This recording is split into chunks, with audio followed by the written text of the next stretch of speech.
o'clock. Oh, here we go. It says live video is starting.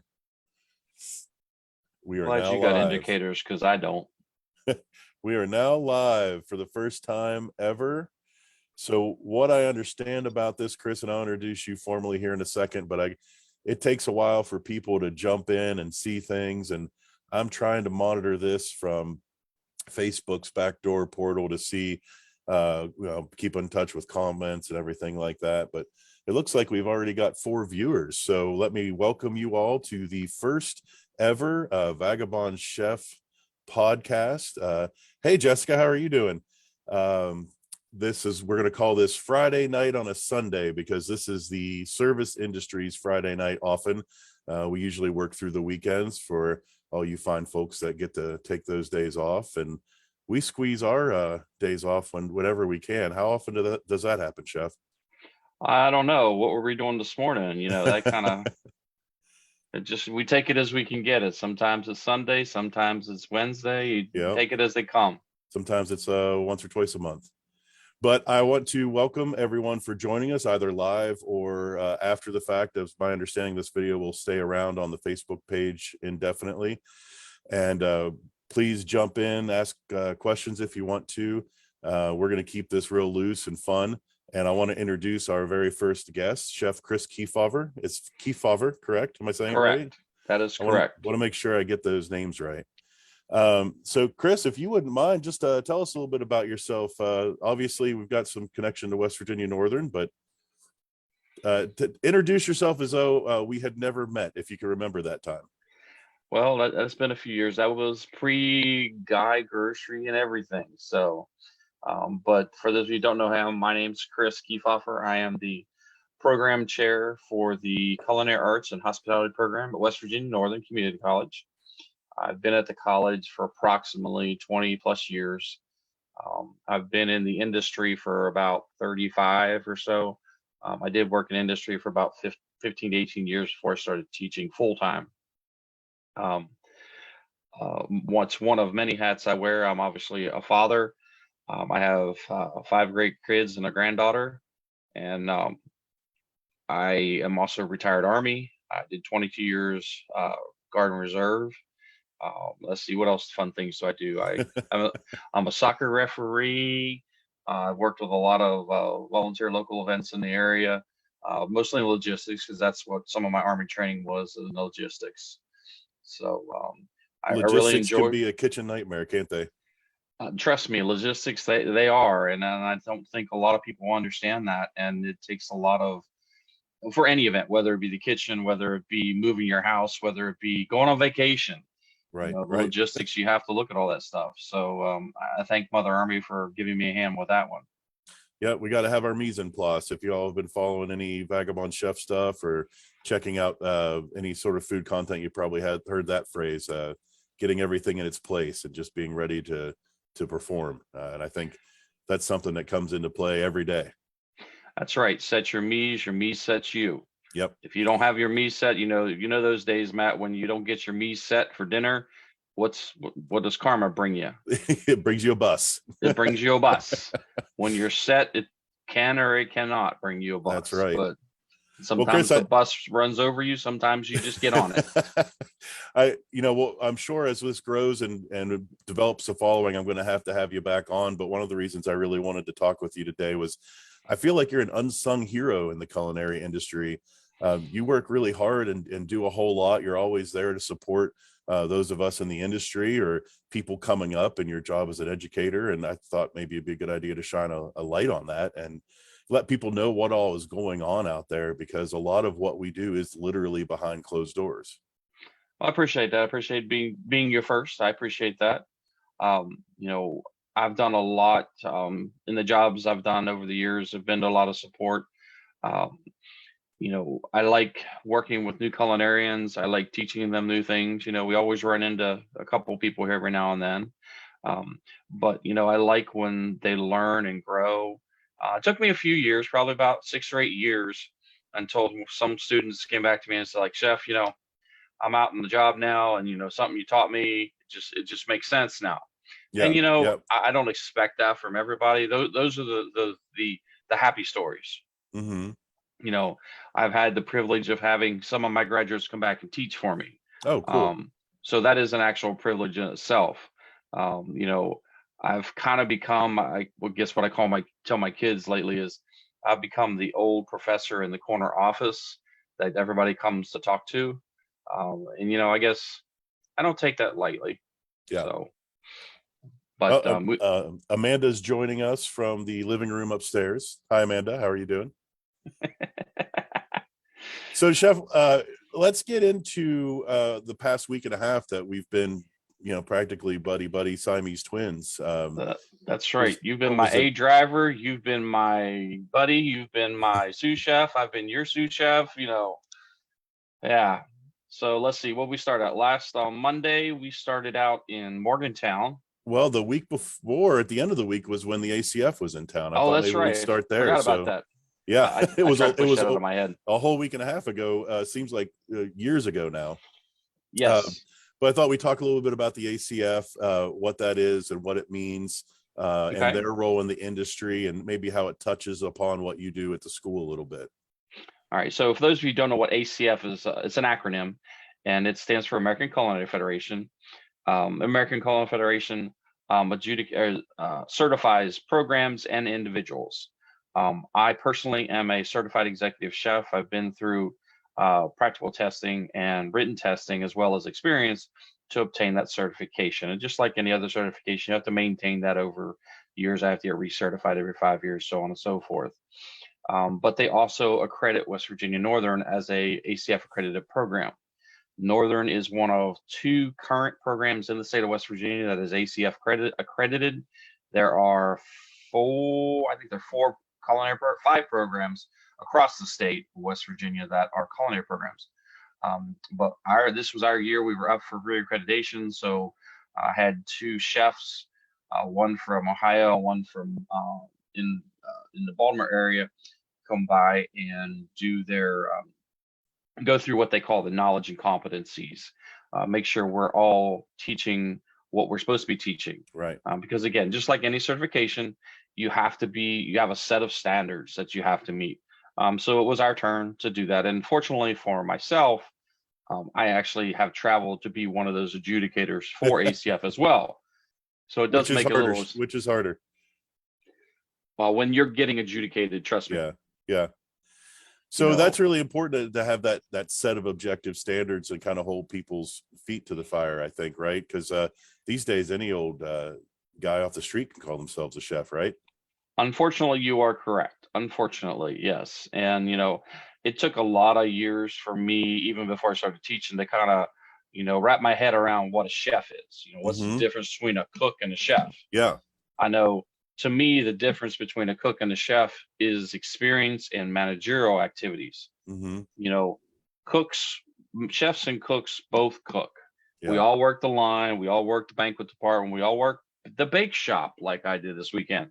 But that chef also deals with personnel supervising, more ordering than most cooks do.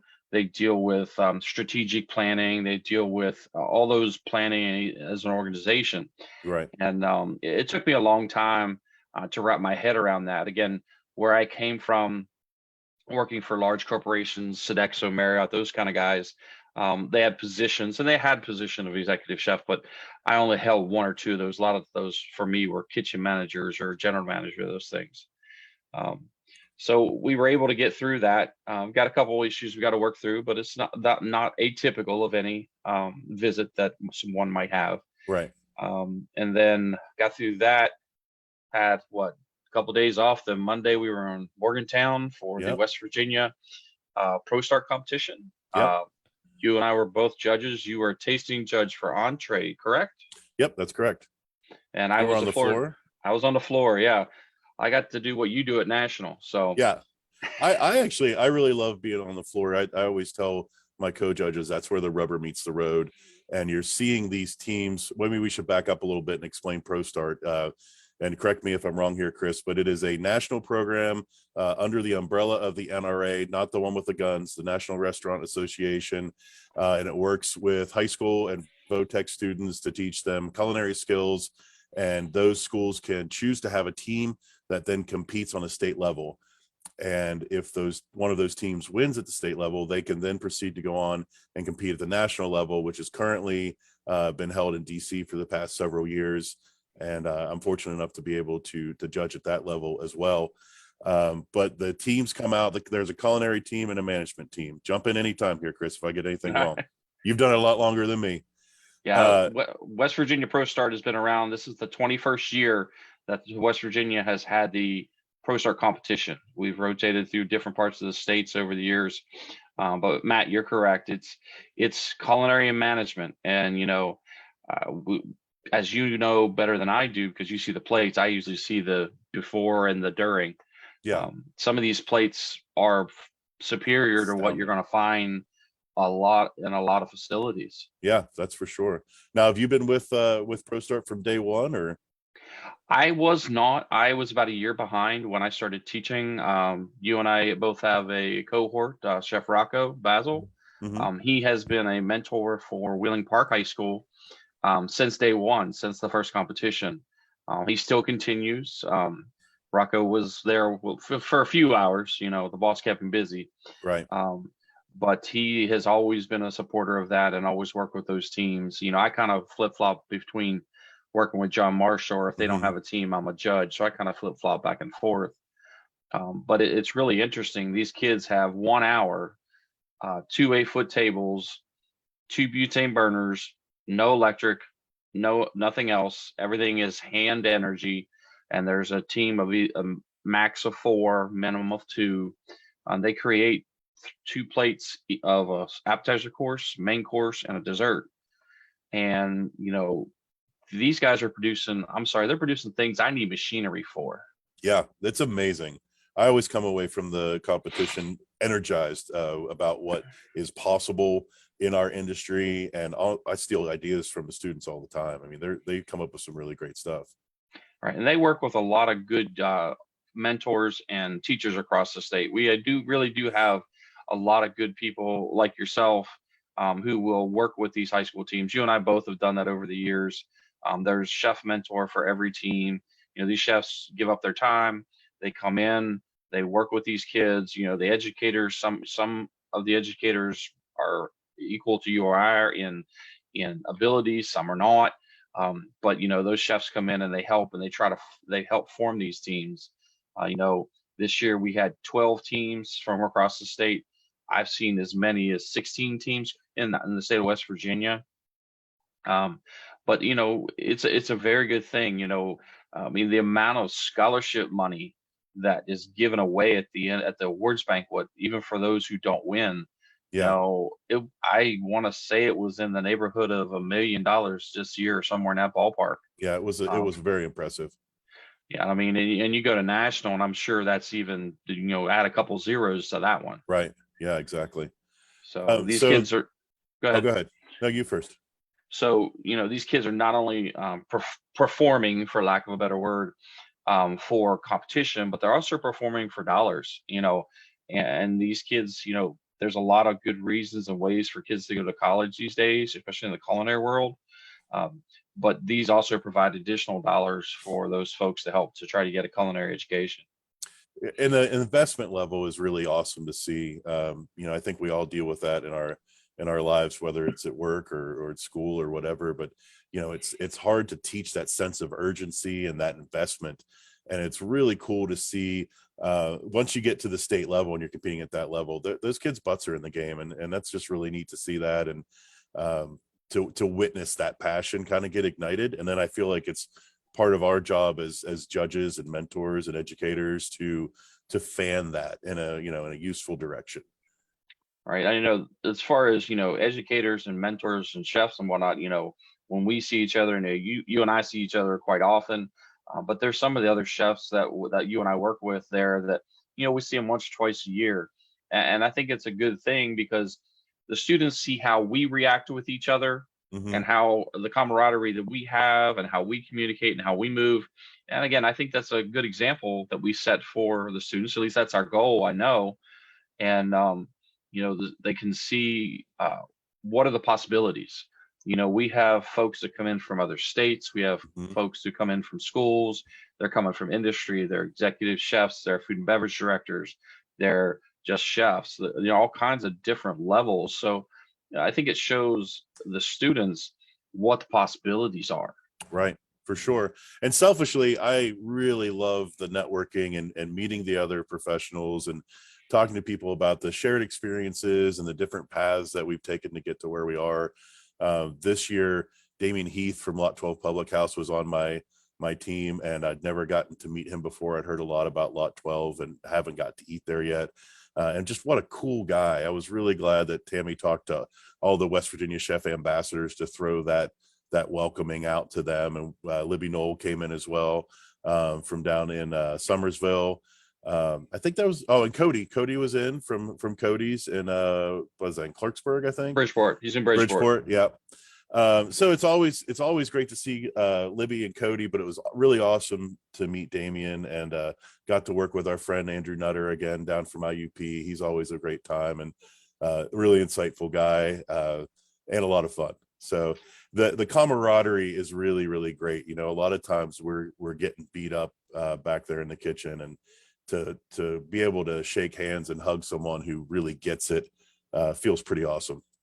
Yeah, you never know who you're gonna run into. It's like I didn't know till I got there that Libby worked for me when I was at D&E. Yeah, that's I super was like, cool.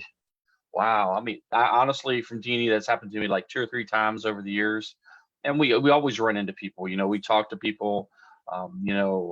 There's just a couple people there, like Bob Milam. I've known Bob for Yeah, probably 40 years. yeah, And again, that connection is through the ACF right. and through the job that we do.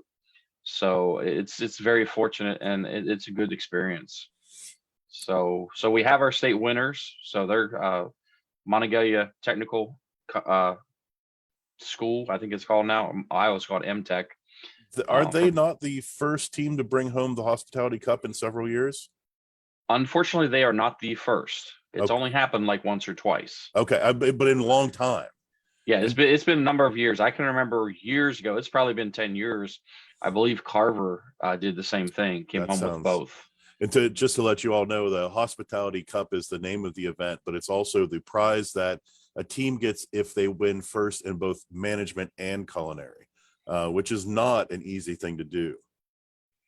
No, it's not, because the management, you're looking at a whole different, the management side of the contest, you're looking at a whole different set of skills. Right. You're looking at presentation, you're looking at their business plan, their SWOT analysis. You're looking more at the analytical side of a restaurant. I know this year, 2 of the teams selected a food truck. Food trucks are pretty hot, pretty in the thing right now. Right. All the teams are given the parameter, ProStartville, those sort of things. And, it just makes it an even playing field. There's things they have to meet. And, teams don't have to compete in both events. So those who do beat and compete in both events do have the ability, as you said, Matt, to get the Hospitality Cup. I will tell you, from a mentor side, for most of the kids, from a practical side, it's easier to do the culinary Mm-hmm. than the management. I will say it's easier to win management because there's less people statistically. Right. Right. But I've helped teams through both sides of that fence, and either side is tough. There's a Yeah. lot more time per se put into culinary practice. Mm-hmm. There's a lot more money from take getting your chicken 2 or 3 times a week and cooking it, Right. because some of these teams start practicing in October, November, December, definitely by January for the March. And then you start seeing these ProStart competitions all out throughout the month of March, usually Right. in most states. Well, I just want to do a quick recap if anyone's just now joining us, and thank everyone else who's joined us in the comments here. Robin, thank you for joining us. Father Michael McNamara, my mom, Sharon. Hi, Mom. Leah, thank you so much for being here with us tonight. And we're talking to Chef Chris Kefauver about the past week and a half that we have spent together as bros and buddies, and Limpy and Gimpy, we called ourselves one year because we both have knee problems like so many Yes. chefs out there do. So we were just going through the ProStart program. What were you going to say, Chris? No, just, where's our next stop? Where's the train stop next, Matt? Oh gosh, I don't know for you. I think I've got a little bit of time to recoup and catch up on emails and all the office stuff that I neglect when I'm in the kitchen too much. Too much. Hey Marty, how are you doing? Thanks for joining us, man. Yeah, give us a shout out. If you have any questions, feel free to drop those in the comments and I'll try to get those in here so we can talk about anything. And it can be what we're talking about, or it can be about Chris's hat, whatever interests you, really. So let's see, we got through ProStart, which was a fantastic time, and then we had a couple days to recoup. No, And we then, have one, Matt. was We it have one? one. We Okay, have one. I can't remember. And then it was off to a stomping ground of yours on a regular basis, Oglebay Resort, where they hosted very nice. They hosted a culinary getaway weekend this past weekend. First one, not ever, but in a long time, I guess. We're starting to recover from our pandemic hangover, and we're starting to get out there and do things again. And I know there's a lot of events on my calendar. I know that Northern's dinners are back in, and spring's already sold out. I missed out on that one, but I got to go in the fall, and they have fantastic dinners. You should keep an eye out for that, either through their Facebook page, Chris, or you get on newsletters. Actually, the best way is send me an email to my office, and I will put you on our database because that's what we work off of. Unfortunately, as you mentioned, Matt, we are sold out for our spring series, which unfortunately for our guests, not so much for me, happens regularly. So that's a good thing for us. But I do know that's not always good for some of our guests, But sometimes we try to make accommodations. Sometimes we just physically can't. Yeah. So Well, you can only do what you can do, and I do really encourage everyone to make sure to check out the dinner series at Northern, because it is really amazing to see, just like at ProStart, what the students can put together, and it's a really fun time in a totally different atmosphere, I think, than you're used to when you're going out for generally a fancy dinner. We did go to the a la carte evening, which is a little more laid back, but both of them excellent service staff, and you can just tell the kids are working really hard, and it was fun both to enjoy it and also to see like all the learning curve, and really appreciate where your students are coming from, and and the work it takes to get them to where they need to be to graduate. yeah, because the fall series, those students actually start in August and then are serving people in October.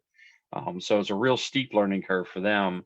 Now in the spring, those kids have had a semester and a half under their belt, for front of the house staff, and the back of the house staff are my second years who are due to graduate in May. So, second semester, and that's why, first semester is not quite as formal. Mm-hmm. Second semester, when the spring series, it's always, sit down meals anywhere from 5 to 7 courses, depending on the type, the nature of the meal, because we do try to represent the culture that we select. So if Yeah. we're going French, we're definitely having 9, 10 courses. Yeah. Right. Mind you, those courses are probably smaller. Right. We're not loading you up on a big old hunk of meat. Right. So Right.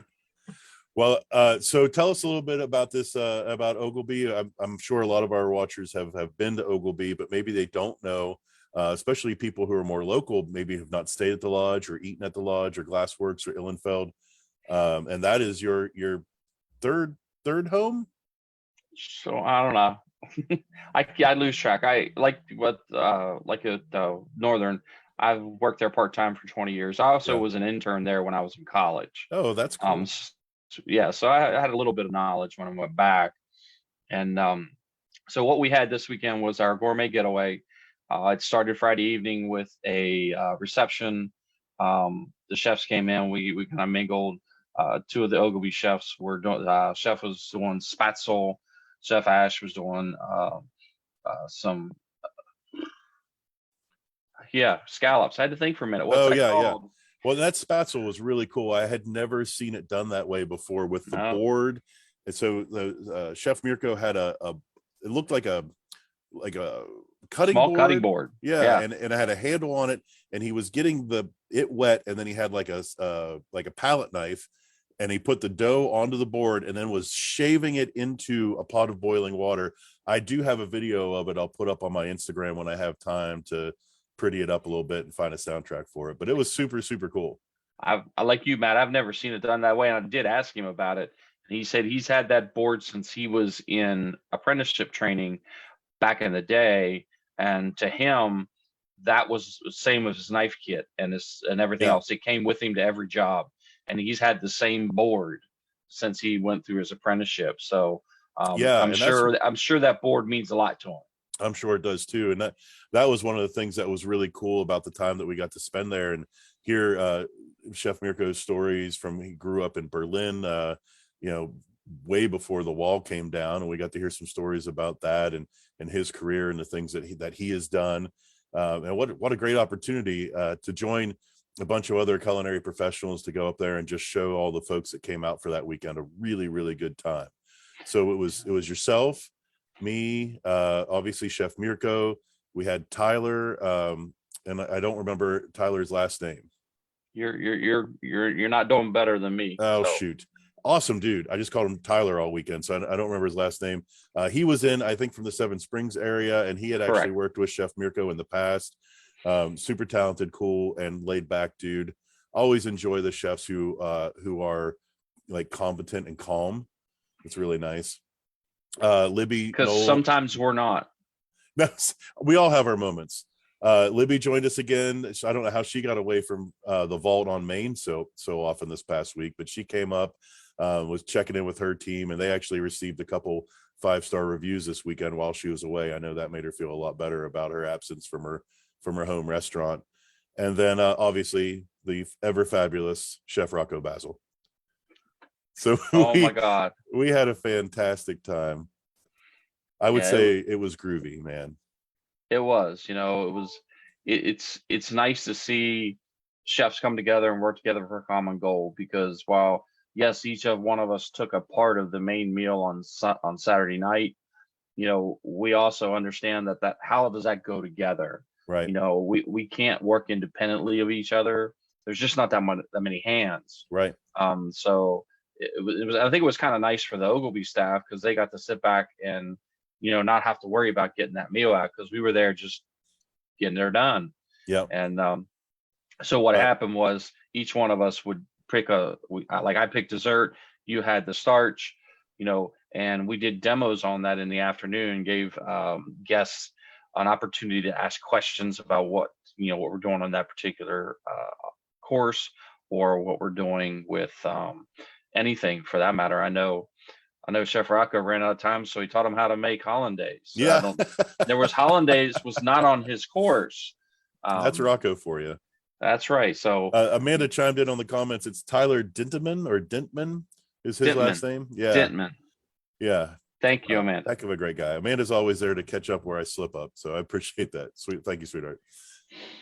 Yeah. So we did demos throughout the day, had an amazing lunch. That was all Chef Mirko's brainchild. And boy, I remember there was a stuffed quail on a barley risotto. We had salmon pinwheels on, was it fried carrot cakes, Chris, that those were on? I believe so. I think so. I know it was wrapped in bacon, because he was doing that when I got up there Friday night. And then there was one other main entree for lunch. Pork shanks. Oh, the pork shanks. Yeah.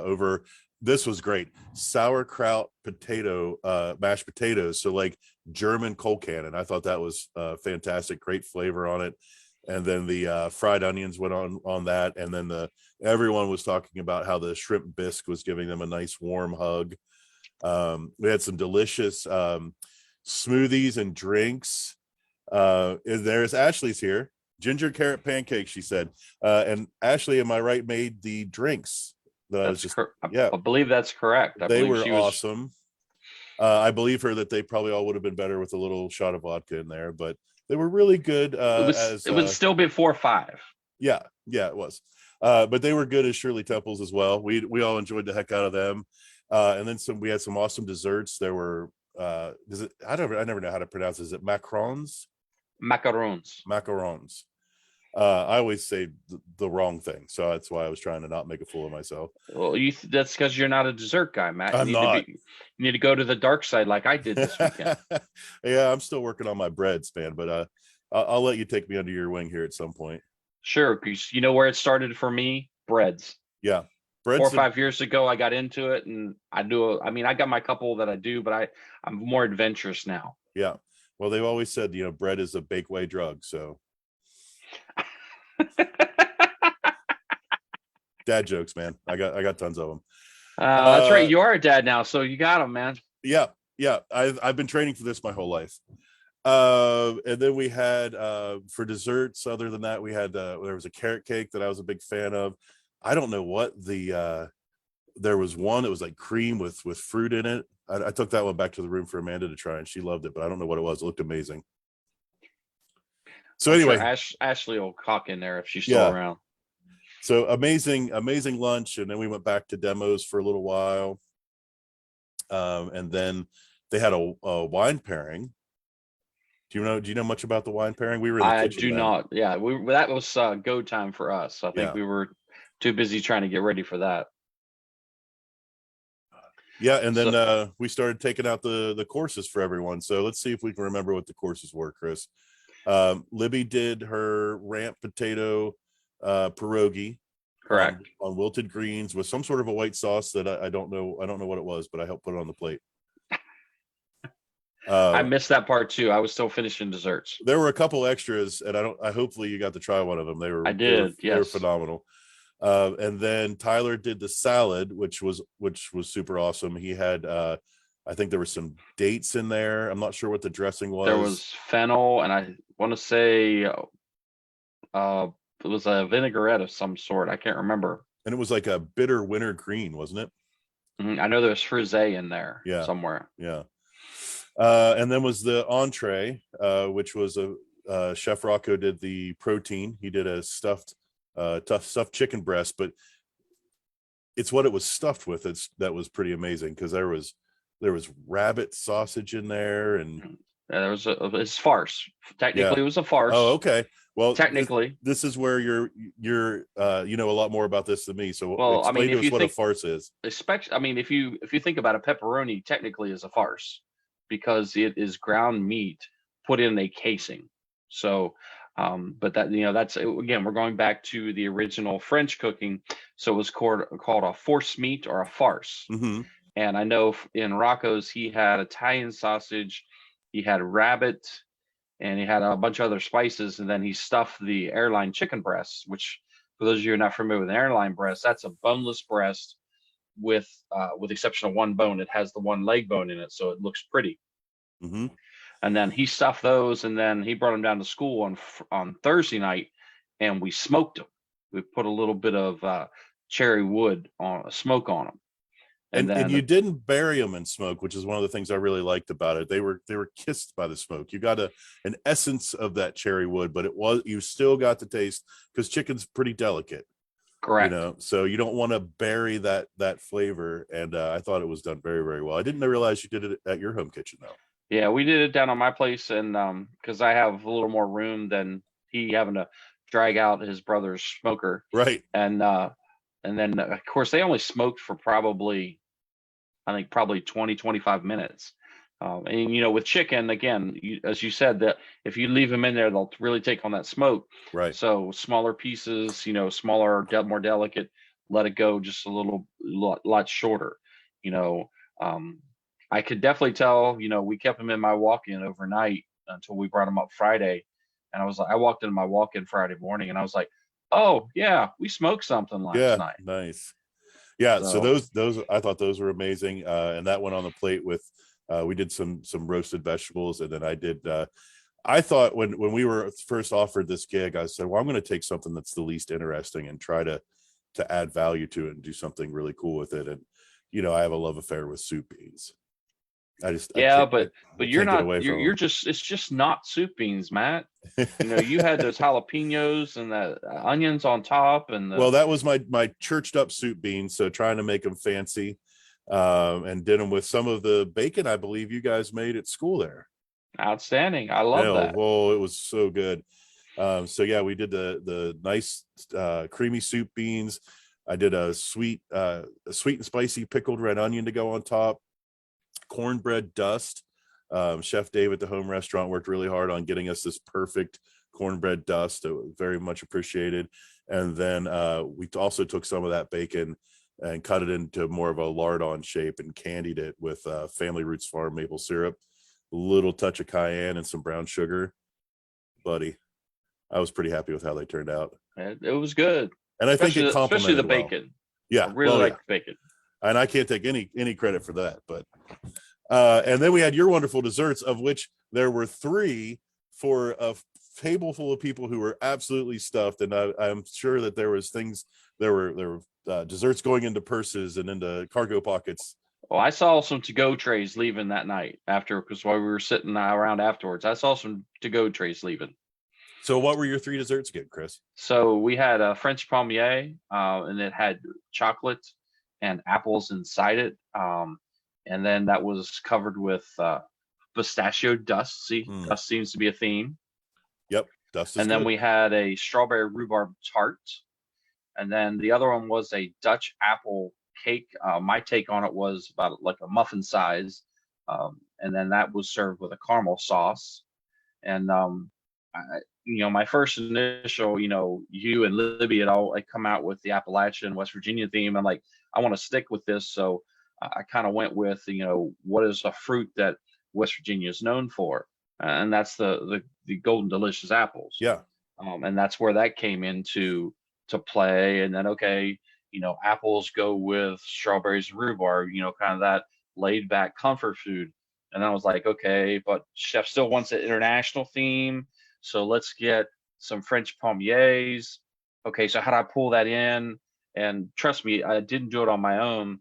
I reached out to a couple pastry chefs of mine, friends of mine. It's like, okay, I need to bring all this together. And that's where we kind of came up with putting the apple dust inside the pommiers. So it seems to be received quite well. Yeah. I know my legs are still hurting from doing it all day. Yeah. But it is what it is. That's what we do. Well, it was really awesome. Part of being in the back of the house is you don't always get to interact with people who are eating your food. And in our positions, Chris, I think we maybe do that a little bit more than a lot of chefs or cooks get to. Jonathan Riddle just jumped on. Good evening to you, brother. Good to see you. Ashley, thank you so much. Ashley's being really active in the chats, Chris. You'll have to check back in after this is over and see what all you missed. Also, you can drop that email for folks who are interested in getting in touch with you about either the school or any of the dinners that you're hosting. But what I was saying was a lot of times we don't get a chance to interact with people who are eating our food. So you always hear about it through a server or something, and usually you're in the weeds and you're like, okay, cool, like it was the best burger they ever had, whatever. I got to do 16 more of them, and I got to do them right now. So to have this event as an opportunity to really, we got to interact with them the Friday night at the reception, throughout the day on Saturday with the demos and the lunch, and then after the dinner. You may have cashed out already, Chris, but we had a few couples come into the Glassworks and join us for a couple late night libations. And they may have been, slightly lubricated by the enjoyment of their day. But they were extremely happy for the weekend and for the experience that they got to have, and very complimentary. And I think they even made Rocco blush at one point. That's almost impossible. Well, hey, we'll go with that. And of course, we had breakfast with those guests Saturday and this morning. Mm-hmm. So we were able to connect with them a little bit, find out a little bit about their stories. I don't know about you, but the ones that I talked to weren't even from this area. Right. Some of them had been to Oglebay before, just in general. Some this was their first time at Oglebay. So it was a good thing, And a lot of times when people come into Oglebay, whether it's for this event or other things, they really are curious about the history of Oglebay. And that's one of the fortunate things I've been able to ascertain over the years of me working there, is kind of the history of how it works. Because as you know, Oglebay and the Wheeling Park Commission is kind of an oddity in how it's set up. And sometimes just people don't understand how that works. So right. it's a good thing to to help them try to understand that, and of course see the history behind it and what, you know, Oglebay was given to the people of Wheeling, West Virginia originally. You know, Yeah. it's obviously grown far beyond that. But you know, where did it start? Why is it here? Those sort of things. Yeah. Yeah, it was an excellent time. I think an excellent time was had by all, and a really cool thing to be a part of. I'm excited to replicate some of it. Hopefully again next year at Oglebay, and also this Memorial Day weekend, I'll be doing a dinner down at Hawks Nest State Park that I'm super excited about. And we're building it as a package, kind of similarly, unbeknownst to us, similarly to what Oglebay pulled off this past weekend. So I just want to kind of recap, if anyone is joining us a little late, we're talking to Chef Chris Kefauver from West Virginia Northern, among many, many others. We've been talking about our past week and a half as best buds and Siamese twins, and our time working with the ACF, the ProStart program, which I promised Tammy that I would give her a huge shout out, and she deserves it. Oh yes, most Tammy definitely. Maynard, wonderful woman, She's hardworking. talk about behind the scenes. Yeah, she's the queen of that. Yep, she surely is. And boy, I'm just glad that I get to be a part of that. So ProStart culinary programs across the nation. We were down there for a few days in Morgantown judging that, and then back up here to Wheeling to do the Oglebay culinary getaway. So that's a lot of stuff to cram into a week and some odd days. Well, guess what, Matt? I still have 2 more days to go. I get to go to Ohio to do ProStart in Ohio. Oh, that's right. Yeah, so you know, When do you leave for that? I leave tomorrow afternoon, and Oh then my gosh, they have 16 culinary teams in one day. In one day, yes, sir. We're doing them all in one day. Yes. You know, Ohio tends to perform really, really well from what I see at nationals. They do. You know, they've had the national champions, I think, for like 2 or 3 years. They had a run 2 or 3 year in a row about 5 years ago. Oh wow. And you know, you see that. You know, you and I both been on the floor, and you see when the teams come in. You know, are they prepared? Have they done their mise en place? Right. Are they've got their plan. They're working their plan. Those sort of things. And you know, you see that whether in West Virginia, Louisiana, Ohio, wherever. You see those plans, and it's fun to watch, and it's fun to hope. You know, maybe one of these kids will end up in my restaurant someday, or in my culinary school someday. You know, you and I both work. You know, you were talking about Chef Nutter earlier. I think he works in about 3 or 4 different states with ProStart programs as a judge. So that doesn't surprise me. He's a and I mean, you know, another David Ivy Soto that you and I have worked with before. Yep. He's another one, works with 3 or 4 different states. You know, there's a lot of good chefs out there who give back to the community. Right. And, you know, work with these kids either as a mentor, as a judge, because even as a judge for these things, and even when I'm teaching, you know, yes, we need to point out the things that they need to do a better job of, but these kids are also doing a lot of great things. Mm-hmm. So reinforcing that, making sure they want to stay in this industry, because you know better than I do, it's really hard to find people to stay in this industry. Yeah, it sure is. It's not the easiest in the world. Yeah, but it is a good industry. Yeah, I like to tell the people that I work with, you got to hold them accountable, but resource them. You know, it's my job is to get my people to be the best that they can possibly be, not to steal, because that's your slogan, I believe. Well, another one of my slogans is always training my replacements. Yeah, it's what the Army taught me, and you know, I'm a firm believer in that. You know, whether it be with the chefs that work with me, whether it be with the students that work with me, you know. Someday I'm going to be, you know, not here. So who's going to take that over? Who's going to be training the next generation of chefs? I don't know, man. I don't want to live in a world without Chef Chris. You better stay around for a good long time. I'll be here long as the good Lord lets me. How's that? Because, you know, I guess I'll have to take it. I mean, I've already got 2 bionic knees apparently. So, you know, that's a start. I don't know if that's a good start, but it's a start. We're winding down. We've got about 15 minutes left in the hour, and we've, I think, accurately recapped the craziness of our past week and a half. I thought maybe we could get a little philosophical or take questions from the comment thread.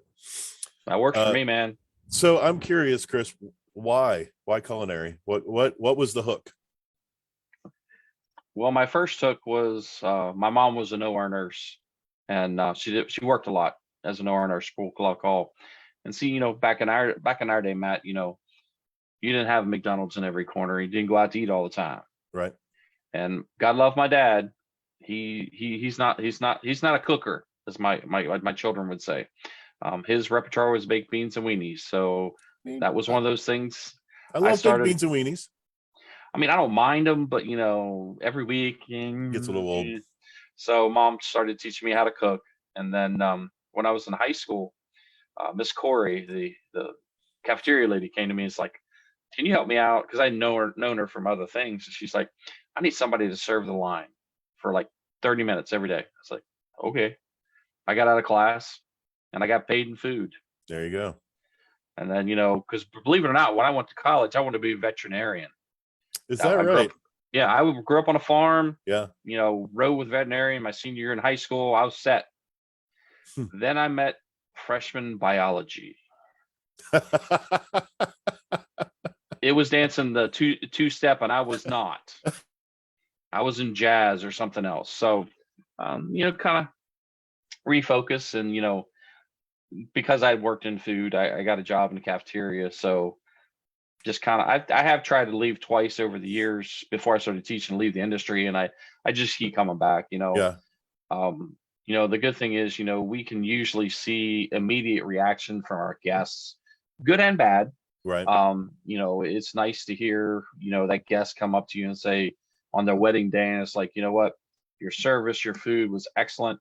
It made my day just go so much better. And that's all of our objectives as food service professionals, is to make you've hired my expertise to make your event go well. Right. So that's what we always strive to do. Yep. Do we have bumps? Yes, sir, we do. Well, yeah. And one of the things I really enjoy about it is you smooth those bumps out so that the people out in the dining area, they never even know that there was a hiccup. And most diners would be flat out amazed at the number of things that happen on a regular basis during service, or just throughout a regular, work week, to keep things going. You were talking about your definition of a chef earlier. And, for me, I think it's someone who's the master of their domain. They can do whatever needs done. They can manage, they can do some light plumbing. They can work the line if they need to, they can talk to customers if they need to, but they have their finger on everything that's going on in that operation. And a lot goes wrong. And I think a lot of the definition of a chef today, as compared to probably 25 years ago, is slightly different. Mm-hmm. When I first started in the industry, the chef was in the kitchen. They never went in the dining room. Mm-hmm. That I don't do that. Now, as a chef, you've got to be able, because sometimes you're the dining room manager. Mm-hmm. You've experienced that, I know, and I've experienced that at different places over the years. You've got to be able to go out and talk to people. You've got to have that confidence in yourself, right, to be able to know you're going to get yelled at and still go have that conversation. Right. Then we just go back and yell and scream in the cooler, but that's okay. Yeah. That's our therapy. Yep. The walk-in cooler is a very, very therapeutic place. Yes, sir, it is. So you got into it early and then just couldn't get away, huh? Pretty much. It kind of stuck with me. I spent a lot of years in higher ed, worked a lot of colleges, those sort of things, some different restaurants along the way. I worked a little bit of healthcare. My last job, when I ended up in Charlotte, North Carolina, that's what jobs took me down there. And then, as I said, I've got 5 kids, and that's when the twins were coming, and my wife and I were like, well, we probably need to get a little closer to home, because Charlotte was great. It's just all of our family was here in West Virginia. So that's when I moved back to D&E, back to Elkins. And the twins came along in what order? How many kids were there already? I have 2 boys. Nico's my oldest. Then I have Cameron, then Reese and Zoe. Okay. And of course, then when Nico got married, I got Amy. So that's why I got 5 kids. So you already had a semi full house, and then you got handed the news. Yes. You're going to have 2 more like that. Yes, be careful what you wish for when you spin the dial on children. Be careful because, I was discussing this recently with somebody else. There is no history of twins in my family or my wife's family. Yeah. But in my generation, on my side of the family, in my generation of cousins, we had, I think it was 3 or 4 sets, Oh, all within wow. like 4 years. And we were all like, where'd this come from? Right. So, Yeah, I can't imagine.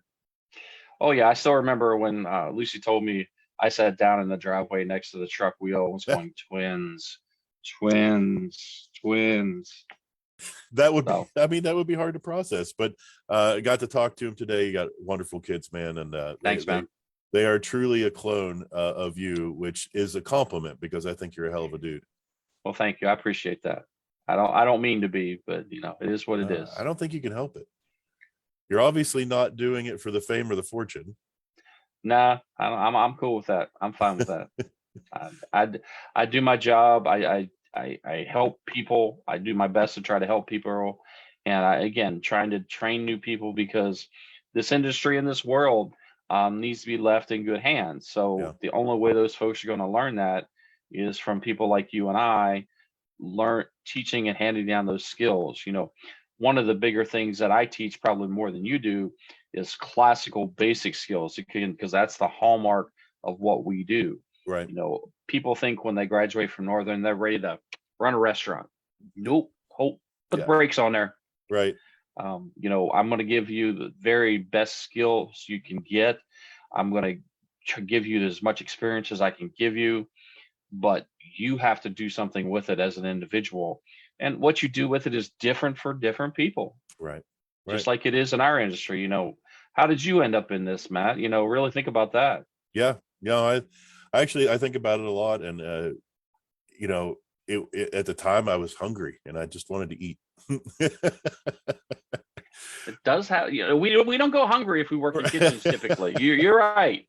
But I always say it's an island of misfit toys where I was like, oh, these are my super weird ass, socially unkempt, knife fetishing, swearing pyromaniac brothers and sisters, and I couldn't be in a better place. And then I think something else that we all share, and that allows us to create a connection whenever we meet another person that works in the back of the house, is that passion for quality and for food and for doing things well, and that interest in just doing the best that we possibly can and doing it every day. And I really like that. I think it's really cool that chefs to me are a group of people who are continually striving to do better. You're not wrong, because you know what? We've always got to be better than yesterday. Because you know what? You may have the same burger on your menu for a quarter, but everybody loves it. So you got to do at least that same or more when you change it. Yeah. It's always striving to be better than what you were before, because you know what? Even as an instructor, I learn from my students. Sure. I learn different techniques. I learn different concepts, whether it be from where they got it from the chefs they work for, whether it be from them watching a TV show. We always learn. I learned things this weekend. And again, you have to be a lifelong learner. Right. And you have to be able and willing to pick it up and drive on with it, no matter what it is. Yeah, I think that's a really big part of it too, is when I started the Vagabond Chef Project and jumped on my bike and rode around to 60 different restaurants across the country, I wasn't doing it to show them what I got. I was doing it to learn. I wanted to see what other people were doing, and I wanted to figure out how I could do what I do better. And it was invigorating and humbling, and even to this day, I'm glad I had the opportunity to bring those experiences back home. And it is the service industry. And that's another reason why I think you're the perfect first guest for me, Chris, because you truly serve others. You serve the craft. You serve the people performing it. And man, you're an inspiration, brother. I'm not blowing smoke. You're a hell of a dude. Really appreciate you. I'm happy where I'm at. I'm happy with what I'm doing. We all like to make more money, but it is what it is. Yeah. But then again, we look back at this, whether it be people who work for us, our students, what have you. You see those kids come around. Libby's been an example of that. Somebody I worked with years ago. Look at what she's doing now. Right.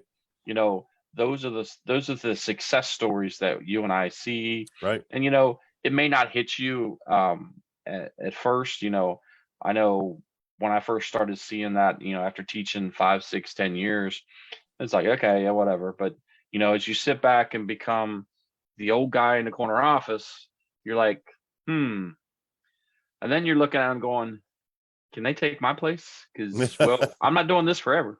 Right. Right. Yeah. So, Well, I think, there's a lot of ways to make money in this world, and, we could all probably make a little bit more if we did something else, but you couldn't talk me out of it. I love the variety, the difference, that the how my day never looks the same. I don't spend all day in an office. I don't spend all day in a kitchen. I don't spend all day doing anything. Maybe I have ADHD or something, but I can go from task to task, and it's just the energy, the flow of making all that happen. It's hugely rewarding. And I truly can't imagine myself doing anything else. right. And you're right. It is. It's never mundane. If it's mundane, I know if I get mundane, I need to change that up. That's not what I do. I know when I don't have classes going on, I do other jobs. Right. I work at Oglebay, this sort of things. And I think that's what keeps us going, because, as you and I learned from our long day yesterday, that's a normal day. Right. Do those Right. long days hurt as we get older? Yeah, they do. Yeah. They do. But again, have your me set so it helps you through the day. Right. Have that plan, whether you're working in the kitchen, whether you're working in an office building or something. You come in with that plan. I know you and I both have walked in the door in the morning, and it's like, okay, this is what I got to check mark off today. This is what I got to get today. And then about 13 other things come in the middle. Yep. Some I can kind of move down, some they got to get moved up. Right. When the fryer goes down and it's the only fryer, and when the ice machine busts, how can we do that? Freezer goes down. I know you've called me a couple of times. Either you've got a issue or friends of ours have issues, like, yep, hey man, you got some extra storage space? Yeah, bring it on over. And I think that's the other thing that we find within our community. You may not be able to help somebody with everything, but a guy. Right. A lot of people come to me, it's like, hey, this is what I'm looking for. Do you have it? I'm like, no, but I know 2 guys that might. Right. Let me get them in the loop.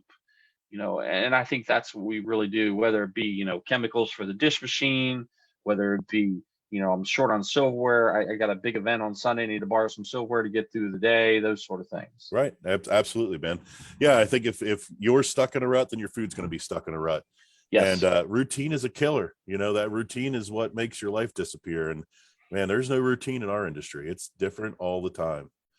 That's right. But, man, we're at the top of the hour, and I think this has been an awesome conversation. I can't thank you enough for being my first guest on this.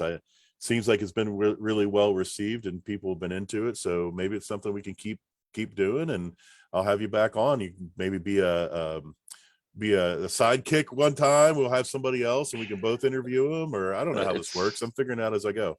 Hey, it's not like you and I haven't creatively conversated before. Yeah, absolutely. And thank you to Bill and Ashley and Marty and everyone else, Jonathan, everyone who's in the comments thread. Really appreciate it. It's my understanding this video is going to stick around, so people may be watching it after the fact. Please enjoy. And I think that's it, man. Chris, thanks, man. All right. Thanks, Matt. I appreciate it, man. You be safe. Thank you. Have a good night. Be safe going to Ohio. All right. Thanks. All right, you all have a good night. All right. We'll see you later. All right, thanks, everyone. Bye.